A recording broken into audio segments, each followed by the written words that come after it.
Hi there, my name's Dan Grice. I'm a lawyer, parent, longtime resident of Chilliwack, and I'm running as an independent MLA in the upcoming provincial election. This election, all the major parties are talking about affordability and affordable rents, but none of them have offered any concrete solutions. And most of their solutions aren't going to be able to do anything about the low-end crisis for those who cannot afford $2,000 or $2,500 a month apartments.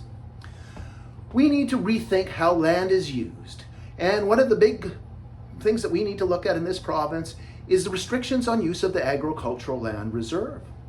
We have a system where rich, wealthy individuals can build giant mansions on the house.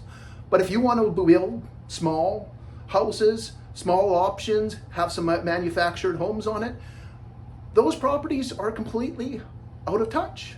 They're big, you can have 40 health courses, but darn if you want to try to give 40 migrants or 40 refugees a housing on your property. We need to be able to look at flexibility in our agricultural land reserve. That's why I believe that we need to look at things like strata farms.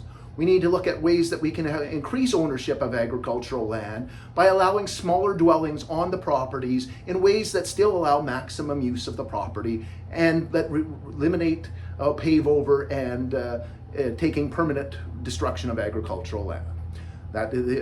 We have so many farms, we have very vast portions of this province that have absolutely no houses on it. Yet if somebody wants a house, they have no option here but to look at $1 million houses, $600,000 townhouses, $500,000 condos, and they cannot build themselves a house that's affordable. Once upon a time, this country was built built upon the ability of settlers to put up their own house.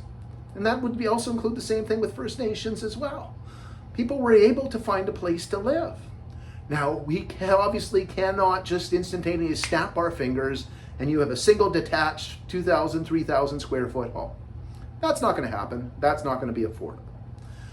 But there's nothing to say why in our communities that if somebody is basically forced to live in a tent, but yet people cannot go out and say, hey, why don't we build a hostel? Why don't we build more rooming houses? We don't need to necessarily build giant luxury apartments to get people off the street. What we basically need to do is make sure we have a safety net and giving people options to say, hey, if you've lost your place, you've lost your job, you cannot afford a house, here at least is temporary places. Now, some people might just say, hey, I might actually want to live in these places permanently, but that is people's individual decisions. What we need to be able to do is allow more flexibility for building smaller options so that it can take the low-end pressure off the market.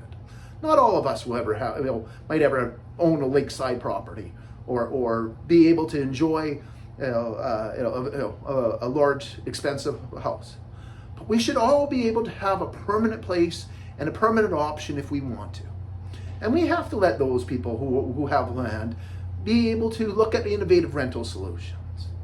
But this is not going to be happening as long as we keep the same old, rules regarding the agricultural land reserve that will not permit anything but mega houses to be built on it. My name is Dan Grice, and I hope you consider electing me as your local MLA so that I can raise these issues in Victoria and help bring about meaningful change.